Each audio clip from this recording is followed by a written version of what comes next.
Novo escândalo recaindo sobre o governo Lula, novos fatos graves sobre o escândalo anterior, o da importação de arroz, provas que decepcionaram Moraes e mais uma série de coincidências no Brasil, o país das coincidências. Tudo isso no vídeo de hoje. Vem comigo. Mais um escândalo recai sobre o governo Lula nessa semana. Depois do leilão para importação de arroz ser anulado sob a justificativa de que há suspeitas de irregularidades, mas como eu disse no vídeo de ontem, essa anulação provavelmente só aconteceu por conta da preocupação com a imagem do governo, agora a Polícia Federal indiciou Juscelino Filho, o ministro das Comunicações no governo Lula. Quem já acompanha os vídeos aqui do canal há algum tempo já sabe de toda a história que levou a esse indiciamento, mas para que todos estejam por dentro do contexto dessa notícia, eu vou resumir muito rapidamente.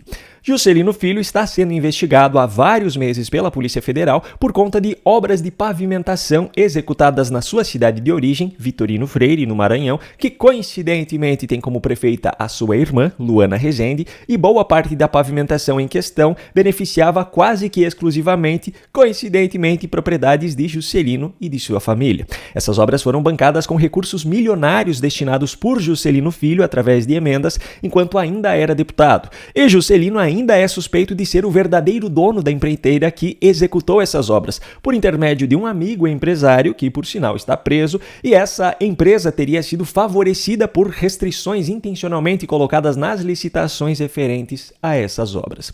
O indiciamento significa que, para a Polícia Federal, Juscelino Filho já não é mais apenas suspeito de ter cometido esses crimes, ele já é considerado o provável autor.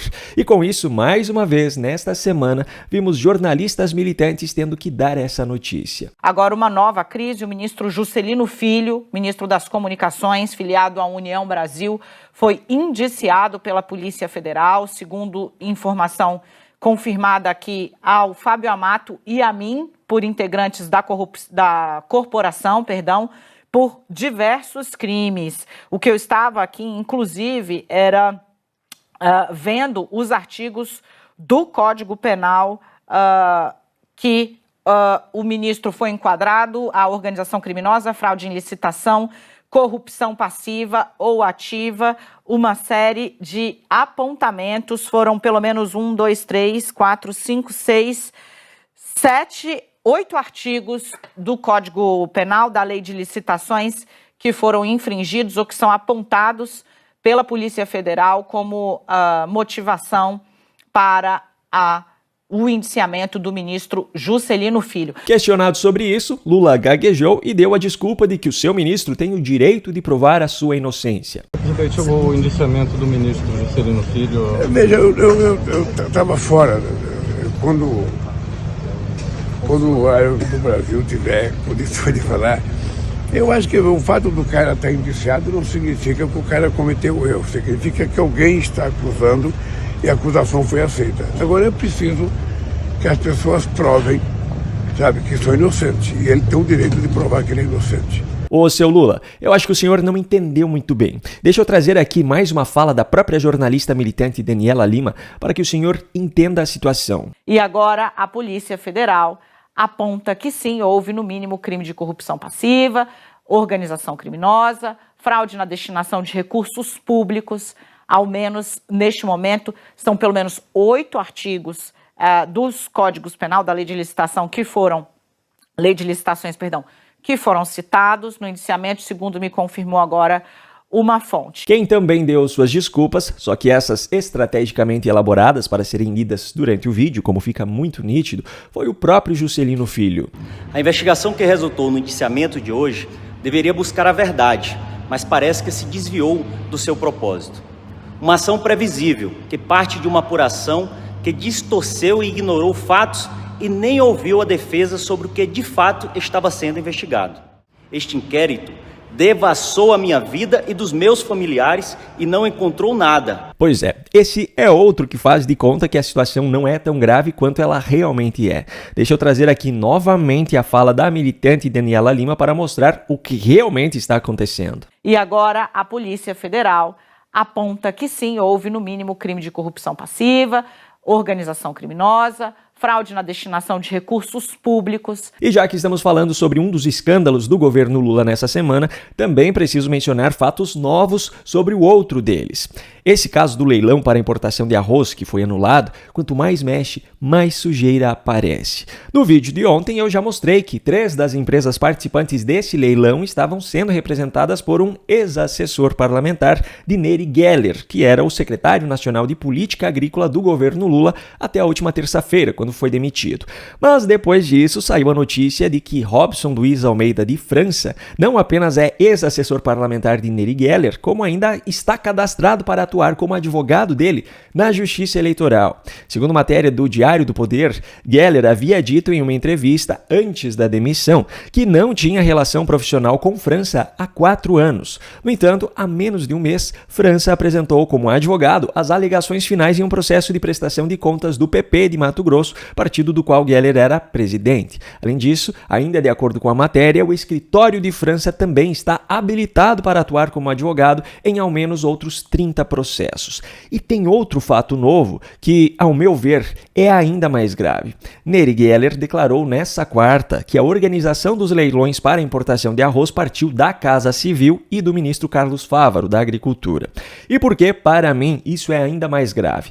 Porque a Casa Civil é comandada pelo ministro Rui Costa, o mesmo Rui Costa que era governador da Bahia e presidente do Consórcio Nordeste, quando o Consórcio Nordeste, durante a pandemia, fechou um contrato de 48 milhões de reais para importação de respiradores oriundos da China com a Hempcare, uma empresa que não tinha experiência no ramo e ainda comercializava produtos à base de canabidiol, a maconha.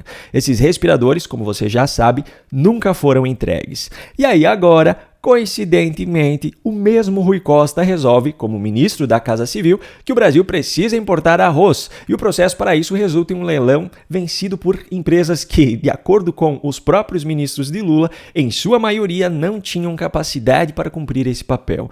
Ou seja, se esse caso da importação de arroz não tivesse repercutido tanto e esse leilão não tivesse sido anulado, mais uma vez o Brasil provavelmente levaria um calote de valores estratosféricos de dinheiro público em uma importação que tinha Rui Costa como um dos seus responsáveis. São muitas coincidências, não é mesmo? E ainda falando em coincidências, o caso de Felipe Martins, ex-assessor para assuntos internacionais da presidência no governo Bolsonaro, um caso que estava fazendo o ministro Alexandre de Moraes perder até os cabelos que não tem mais, por não estar conseguindo obrigar órgãos dos Estados Unidos a agirem da mesma maneira que os brasileiros, que se curvam a ele, teve agora um desfecho decepcionante para o ministro. A Alfândega e Proteção de Fronteiras, um órgão do Departamento de Segurança Interna dos Estados Unidos, informou que a viagem mais recente de Felipe Martins ao país ocorreu em 18 de setembro de 2022. O que isso significa? Significa que a suposta viagem de Felipe Martins aos Estados Unidos no dia 30 de dezembro de 2022, que é o motivo dele estar preso há 4 meses, nunca existiu. Só que essa, na verdade, é apenas mais uma prova de que Martins não estava nos Estados Unidos na data em questão. A defesa de Felipe já havia apresentado comprovantes da Uber que mostram que ele estava no Brasil, apresentaram evidências de que ele esteve em uma hamburgueria no centro de Brasília no dia 30 de dezembro e também apresentaram passagens aéreas confirmadas pela Latam que mostram que ele foi de Brasília para Curitiba no dia 31. Se Moraes ignorou todas essas provas e manteve a prisão dele, mesmo com a documentação enviada pelo Departamento de Segurança Interna dos Estados Unidos, pode ser que Moraes ainda não acredite que Martins não estava lá. E por falar em Moraes, o ministro protagonizou uma cena ao lado dos seus colegas no STF que eu, sinceramente, não sei nem o que comentar. Poderíamos pensar, seria, aproveitando até, ministro Fachin, esse momento socialista do plenário, eu, depois de muito tempo sendo chamado como o único comunista dessa Suprema Corte, hoje me sinto reconfortado aqui com o momento socialista da Suprema Corte. Se Vossa Excelência me permite, nós estamos aqui vendo e ouvindo padres em diferentes papéis invertidos rezarem missas inusitadas. Eu continuo na teologia da libertação. Ministro Fachin, para que seja feita a questão isonômica, padres e pastores, para que não deixemos ninguém de fora. Nós poderíamos, por exemplo... Há os rabinos também, Excelência. Eu ia dizer isso. Não, mas aqui não há nenhum rabino. O ministro Fux, que eu me lembre... Eu não botei. E padre tão pouco. E antes de finalizar o vídeo, eu ainda preciso mostrar 2 trechos do discurso de Lula na abertura do Priority Summit, no Rio de Janeiro, nessa quarta-feira. Primeiro, o estranho cumprimento dele: meus amigos e meus amigos. E convido todos a investirem cada dia mais e cada vez mais no nosso país. Meus amigos e meus amigos, E depois uma declaração daquelas que é um legítimo tiro no próprio pé.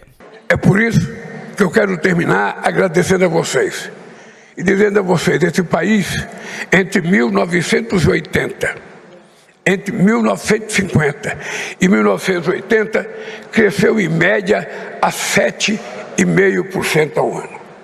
Olha só que curioso. Segundo o próprio Lula, entre 1950 e 1980, o Brasil cresceu em média 7,5% ao ano. Depois, na década de 80, os números caíram significativamente e nunca voltaram ao mesmo patamar. Coincidentemente, no dia 10 de fevereiro de 1980, em São Paulo, foi fundado o Partido dos Trabalhadores, o PT. Mas essa é só mais uma coincidência do Brasil, o país das coincidências. No canto da sua tela aparecerão agora recomendações de outros vídeos aqui do canal para que você os assista, caso ainda não tenha feito. Se você gostou desse conteúdo e quer receber os novos vídeos aqui do canal, se inscreva e ative o sininho de notificações. Essa é a única forma de, teoricamente, garantir que o YouTube entregará a você esses novos conteúdos. Um grande abraço e até o próximo vídeo.